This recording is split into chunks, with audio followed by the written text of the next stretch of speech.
Still Austin Blue Corn Bottled-in-Bond. This is 44% rye. It's 51% corn. Just barely legal bourbon. Have you ever had a whiskey that's barely legal? Doesn't sound delicious. We'll let you know. Find out.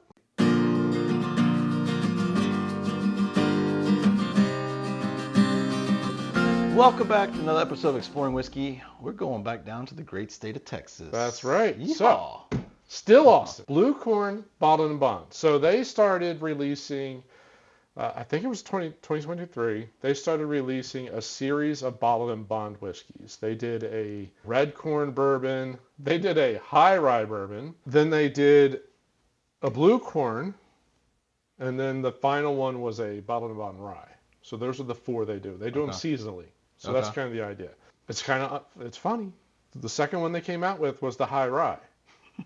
But this is a higher rye than I've ever seen in any whiskey before. So this is 51% corn. It's 26% blue corn, 25% white corn, 44% rye. This is right up your alley, bud. And 5% malted barley. That's a weird mash bill. So it's barely legal bourbon because it's 51%. That's a lot of rye in a whiskey. So let's see. So Bottled-in-Bond, we know it's got to be 4 years. Same season. Same season, bottled at 100 proof, all that wonderfulness. So there's all the laws around that. So they have the series of 4. They're, I think, about $80 for their Bottled-in-Bond series for any of them. Still Austin, really cool little distillery. Did a nice tour there at one point. It's a fun little spot down there. Like the very first nose, I got the sweetness, and then of course it went right to that rye spice. Now I go back, I'm just getting proof and spice. Yeah, proof and spice. I'm not getting a whole lot of sweetness off of this, which would to me make sense at 51% corn. Right. Because the corn is what's bringing all the sweetness in outside of the barrel. It's not aggressively spicy, but like rye spice notes. It's making my mouth water. It's like sweet spicy. We've said this before in a couple, like a Fireball candy.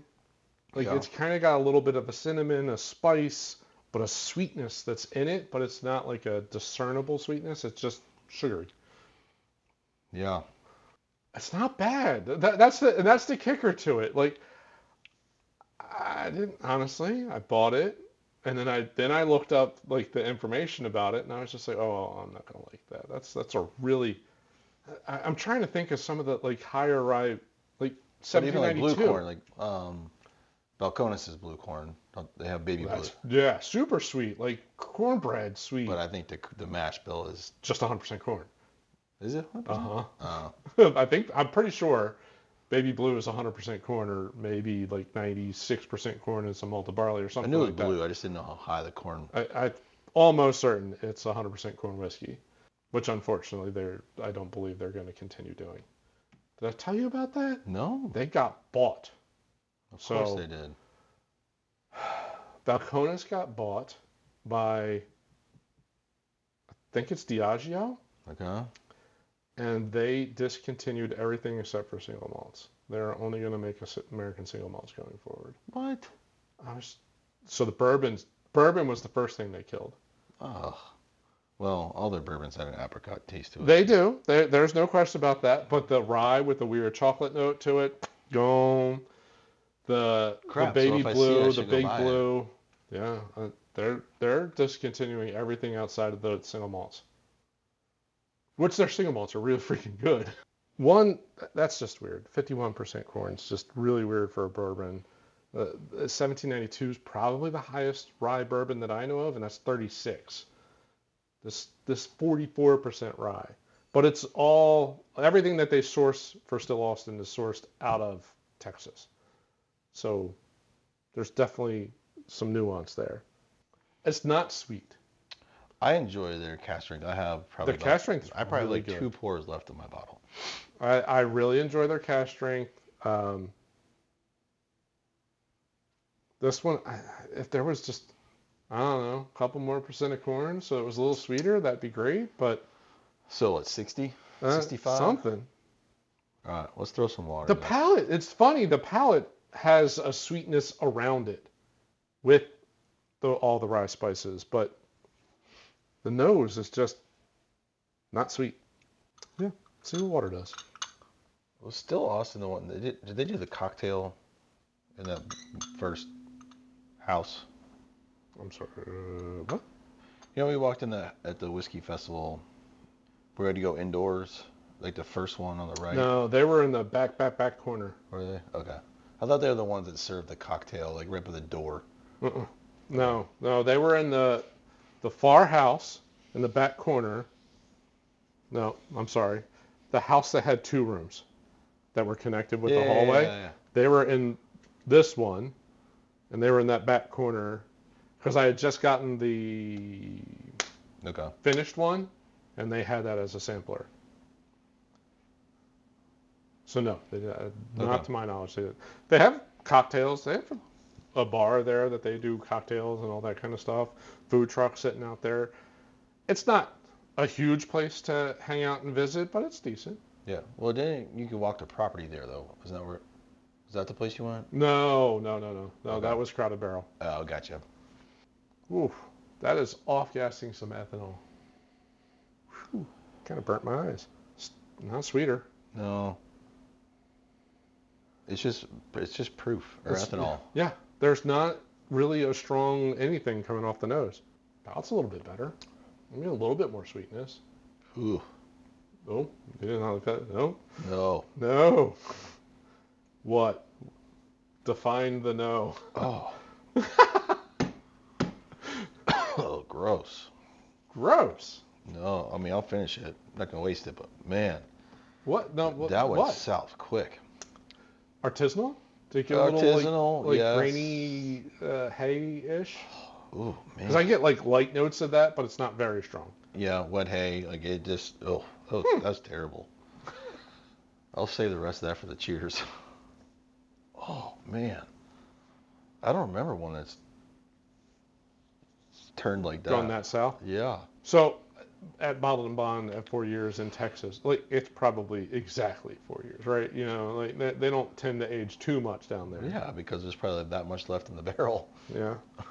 Think of that. Like I remember seeing. I guess we were at Adam's house watching the guy that had the one in. Was it Arkansas? Alabama? Yeah. Where he actually controlled. The temperature. Yeah. Yep. I'm surprised. There's not more of that. Down in Texas. Yeah. You can age it longer. Yeah. Versus letting it all disappear. You don't have to do like those torpedo casks. Do bigger barrels and actually keep it around for a while. Yeah. Especially those single malts. So water did not do favors. No. I didn't get quite as an aggressive reaction as you did, but water did not do this any favors.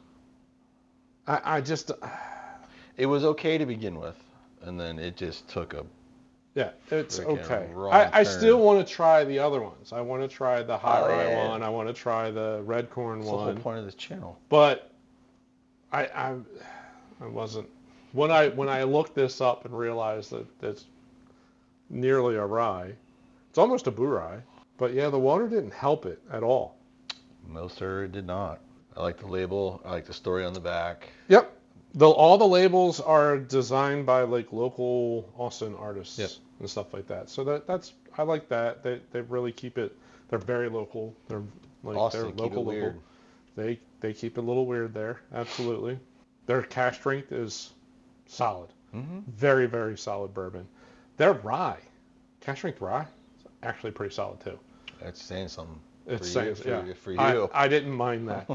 And they make their gin out of their rye. So they use the rye mash bill to make the spirit, and then they re-distill it with botanicals, and that's how they make their gin. So that's pretty cool too. Yeah, we're gonna get through this one so we can get a palate cleanser because this brutal. Sorry. So don't add water. We highly do not recommend that. But they do put out a pretty quality product for a relatively new. I'm not going to let that deter me from trying the other stuff, right. because I enjoy the cask strength. There's 2 more bottles out there. I'm definitely looking forward to. There's 3 more bottles. 3 more. Sorry, 3 more. Rye. Bottled-in-Bond rye. I'm looking forward to trying the other ones, but this one just was kind of okay, and then adding water, it just went south quick. We'll wrap it up from there. Don't let our review deter you from trying it. Yeah. I mean, by any means, if you're there, do a flight, try them all. Yeah. Because absolutely. If I went to the distillery, before trying it, I would have gotten a flight. Yeah. And then. And you wouldn't have probably. I would have ranked them, and that probably would have been last. Yeah. Especially with water. We hope you enjoyed our review of the Still Austin Blue Corn Bottled-in-Bond. I think for the price, a little cheaper. Yeah. $80 I think is a little steep for what's in the bottle, but again, agreed. But small distillery. If you're in that market, definitely stop in and see them. Yeah, it's a great little spot. Cool little. There's a good little truck there, food truck with some pretty solid food. So, and the cocktails are solid. Tours, pretty cool. So, yeah, it's a nice little spot to hit off. Anxious to try the other ones, so we'll get there. Yep. So, well, as always, we'd love your support of the channel. We're continuing trying to grow this. We'd encourage you to hit that like button at the bottom of the screen. And right up here, we'll link to the cask strength review, which was definitely more positive than this one. So you can see we do like their regular cask strength bourbon. Yep. All right. Well, thanks for watching. See you next episode. Cheers.